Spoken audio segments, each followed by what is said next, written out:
ধান ও অন্যান্য ফসলের তুলনায় কম খরচে বেশি লাভ হওয়ায় বগুড়ায় ভুট্টা চাষে ঝুঁকছেন কৃষকরা। চলতি বছর ভুট্টার ভালো দাম পাবেন বলে আশা করছেন তারা। আর কৃষি বিভাগ বলছে অনুকূল আবহাওয়া ও আধুনিক চাষাবাদ পদ্ধতির কারণে এবার অতীতের সব রেকর্ড ছাড়িয়েছে উৎপাদন। বগুড়া থেকে আজিজুল হাকিম রুমনের রিপোর্ট, জানাচ্ছেন মাসুদ রানা। বগুড়া শাহজাহানপুর, শেরপুর, ধনুট, গাবতলী ও সারিয়াকান্দি উপজেলার যমুনা চরাঞ্চল সহ বিস্তীর্ণ এলাকায় বিভিন্ন জাতের ভুট্টা চাষ হয়েছে। চলতি বছরের লক্ষ্যমাত্রা 17,895 হেক্টর, যা গত বছর থেকে 800 হেক্টর বেশি। আর উৎপাদন হবে প্রায় 1,60,000 মেট্রিক টন।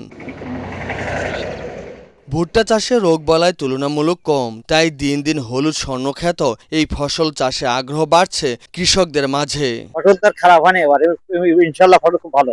আমি সামনে বছর চিন্তা ভাবনা করছি যে যেগুলো ধান ছিল সেগুলো ভুট্টা করবো। ধানের যে খরচ, সার তেলের যে খরচ, তাতে ভুট্টার আবাদে ধানের অনেকটা লাভবান করা যায়। এই অঞ্চলে ভুট্টার গুণগত মান ও উৎপাদন ভালো হওয়ায় স্থানীয় চাহিদা মিটিয়ে তা যাচ্ছে রাজধানী ঢাকা সহ দেশের বিভিন্ন অঞ্চলে। ব্যবসায়ীরা বলছেন, আমদানি নিয়ন্ত্রণ করা গেলে কৃষকরা আরো ভালো দাম পেত।